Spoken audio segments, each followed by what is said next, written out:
आवाज आ रही है मेरी आचार्य जी? जी जी जी। नमस्ते नमस्ते। सभी को नमस्ते।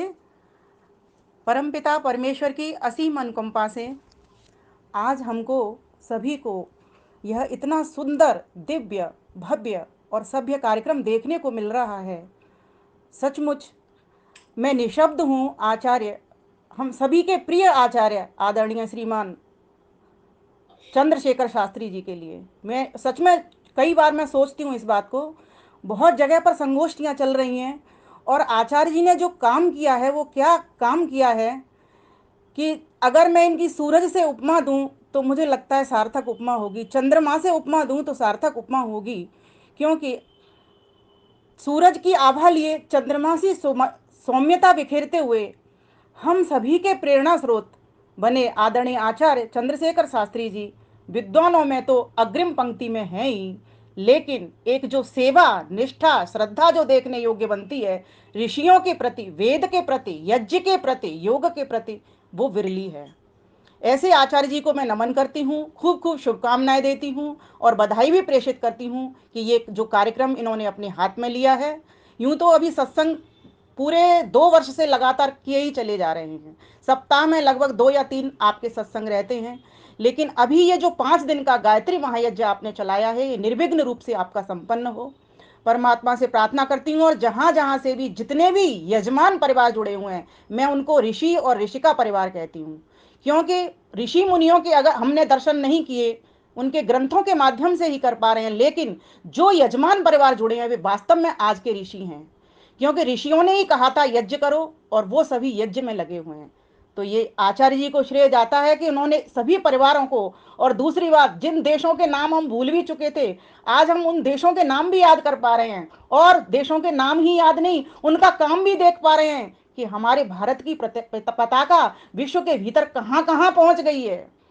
वास्तव में ये बहुत ही बिरला, प्रशंसनीय, सराहनीय कार्य है। आचार्य जी आपने हम सभी को अपने मंचों के माध्यम से भी इन सभी के देश विदेशों के लोगों के प्रतिभागियों के दर्शन भी कराए, विद्वानों के दर्शन भी कराए। आपके लिए शत शत नमन करती हूँ। और सभी श्रोतागण, विद्वतगण, अतिथिगण, चाहे मुख्य अतिथि जी, चाहे विशिष्ट अतिथि जी और कार्यक्रम के स्वयं अध्यक्ष जी, सभी को मैं हार्दिक नमन बंदन अभिनंदन करती हूँ। और गायत्री माता जो कि हम सभी को निर्माण तो करती ही है, हम सभी को एक निम्न स्तर के व्यक्ति से एक साधक के स्तर तक पहुंचाने वाली तो होती ही है, साथ साथ साधक बना करके यूं ही नहीं छोड़ देती, हम सभी की पालना और रक्षा करने वाली होती है।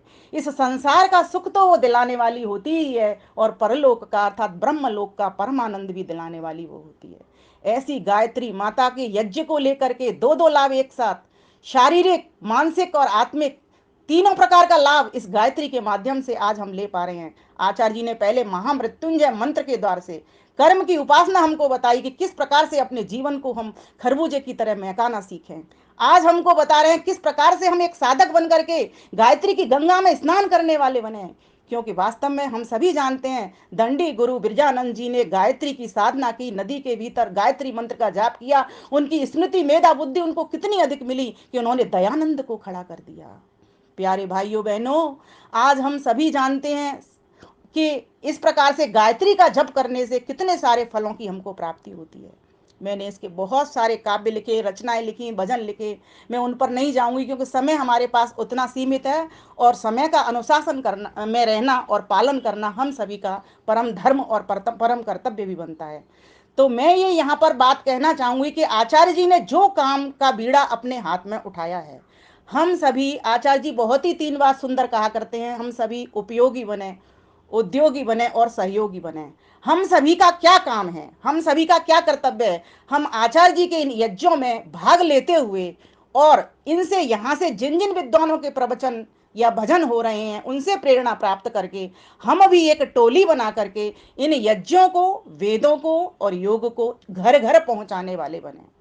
अपनी शक्ति पहचाने, अपना कर्तव्य पहचाने कि मैं किस वर्ण का हूं, क्या मेरी भीतर योग्यता है, और अपने साथियों को पहचाने कि उसके भीतर क्या योग्यता है। ये कार्य आचार्य जी ने पहचाना। मैं देख रही हूं यहाँ पर नए नए लोगों को, नए नए विद्वानों को, नए नए आचार्यों को आचार्य जी खड़ा कर देते हैं मंच पर।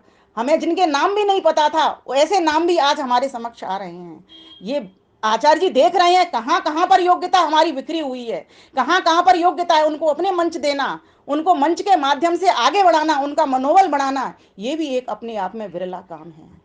मैं ये बातें आचार्य जी की प्रशंसा के लिए नहीं कह रही, ये मैं बातें प्रेरणा के लिए कह रही हूँ कि हम सभी का जीवन भी वैसा बने। अगर हम ऋषि के पुत्र पुत्रियां असल रूप में बनना चाहते हैं तो ऋषि के कार्य को घर घर तक पहुंचाने वाले बने, लेकिन उससे पहले स्वयं आर्यम होना होगा, अर्थात स्वयं से यज्ञ करना होगा। नित्य प्रति यहाँ पर जितने भी याज्ञिक परिवार बैठे हैं, मैं ऐसी आशा रखती हूँ कि शायद उनमें से 50% तो नित्य प्रति यज्ञ करते ही होंगे। मैं चाहती हूँ जो विदेशों से भी यजमान परिवार जुड़े हुए हैं वे भी इस कार्यक्रम की सूचना अपने अपने साथियों को, अपने अपने फ्रेंड्स को, दोस्तों को, मित्रों को, रिश्तेदारों को भेजा करें, जिससे इस कार्यक्रम का लाभ वे लोग भी ले सकें, क्योंकि कड़ी से कड़ी जुड़ती है, सीढ़ी से सीढ़ी मिलती है, तो जाकर के हम ऊपरी मंजिल पर पहुंचते हैं। प्यारे भाइयों बहनों, इतना सुंदर कार्यक्रम, इतना भव्य दिव्य सभ्य कार्यक्रम यहाँ पर चल रहा है, और 3 दिन, अभी 2 दिन, आज दूसरा दिन है, 3 दिन अभी हमें और ये इसका अवसर प्राप्त होगा। मैं कहीं 3 कार्यक्रमों में कल से व्यस्त होने वाली हूँ, इसलिए आचार्य जी ने मुझे आज रख लिया, तो मेरा ये सौभाग्य है कि अपना मंच दे करके मुझे भी सम्मानित किया। मैं तो इसको बहुत बड़ा सम्मान मानती हूँ, क्योंकि एक वक्ता को क्या चाहिए, उसको चाहिए कि कोई ऋषि की बातों को, अर्थात शास्त्रों की बातों को सुनने वाला बने। यहाँ पर एक सुनेजा परिवार में देख रही थी जिनका नाम आचार्य जी ले रहे थे। आज मैंने पूरे कार्यक्रम को शब्द सह सुना है, किन किन ने दिया था, कितना सुंदर उनका सरनेम था, सुनेजा। सुनते चलो सुनते चलो, बहुत सुंदर सुंदर, इतने सरनेमों के पीछे भी कुछ भाव छिपे होते हैं। तो ये जो गायत्री माता है ये वर की दात्री है, हम सभी को कह रही है मेरे पास आओ। इस गायत्री माता के 4 स्तन हैं, और इस गायत्री माता की विशेषता ये है कि हम सभी माताओं के स्तन तो 2 होते हैं और सिर्फ बालक पीता है। यहाँ पर बालक भी पीता है, माता भी पीती है, पिता भी पीता है, वृद्ध भी पीता है, छोटा बच्चा भी पीता है, सभी इस गायत्री माता के दुग्ध को दोने वाले होते हैं। ऋषि दयानंद ने भी ये गायत्री माता का दुग्ध ग्वाला बन करके पिया, कृष्ण ने भी ग्वाला बन करके पिया, श्री राम ने भी ग्वाला बन करके पिया, महाराजा दशरथ ने भी ग्वाला बन करके पिया। जितने भी महान पुरुष होते हैं, जितने भी देशभक्त होते हैं, जितने भी वीर वीरांगना होते हैं, वे सब इस गायत्री माता के उपासक पहले बनते हैं, उसके बाद ही वो देश धर्म पर कार्य करने वाले होते हैं, उसके लिए बलिदान देने वाले होते हैं। तो इस गायत्री माता की तो इतनी बड़ी महिमा है, इसके स्तनों में क्या संदेश दे रहे हैं, ये कह रहे हैं कि अगर किसी ने प्रथम स्तन इसका पिया तो आप उस परमेश्वर की समीपता, अर्थात उसके गुणों का गुणानुवाद करना शुरू कर दोगे, उसमें रुचि बढ़ाना शुरू कर दोगे, उसमें प्रेम बढ़ाना शुरू कर दोगे। अगर आप उसका दूसरा स्तन पीते हो तो उस परमात्मा के स्वरूप को जान लोगे कि वो परमात्मा सविता बन करके किस तरीके से संसार का निर्माण कर रहा है, क्योंकि सविता वही सर्वस्व प्रसविता, और किस प्रकार से निर्माण करते हुए प्रेरणा भी कर रहा है कि तुम भी मेरे जैसे तुम बनो, जैसे मैं सभी के भीतर ज्ञान भर रहा हूं वैसे भी तुम मेरा ज्ञान लो और इसको आगे आगे बढ़ाने वाले बनो। जिस प्रकार से मैं प्रेरणा कर रहा हूं तुम भी इस ज्ञान को लेकर के कर्म में उतर करके प्रेरणा करने वाले बनो, अर्थात अपने आदर्शों को छोड़ने वाले बनो। जिस प्रकार से मैं प्रेरणा कर रहा हूं कि तुम लोग प्रकाश को, अर्थात इस भौतिक प्रकाश को भी जगह जगह पहुंचाओ, आध्यात्मिक प्रकाश के साथ साथ उसी तरीके सबको तुम रोशनी देते चलो, प्रकाश में उस व्यक्ति को बढ़ाते चलो। तो इस प्रकार से गायत्री माता का जो प्रथम स्तन इस प्रकार से हमको बता रहा है, वहीं द्वितीय स्तन जब कोई व्यक्ति पान कर रहा होता है तो वो कह रहा होता है कि प्रभु तेरे समीप में आ गया, तेरी प्रेरणा को प्राप्त कर रहा हूं, तेरे निर्माण को देख रहा हूं, किस तरीके से तूने संसार को बनाया। मैं भी चाहता हूं कुछ सृजन कार्य करना सीखूं, मैं भी चाहता हूं कुछ प्रेरणा करना सीखूं, मैं भी चाहता हूं इस समाज का, राष्ट्र का कुछ उत्थान करने वाला सीखूं।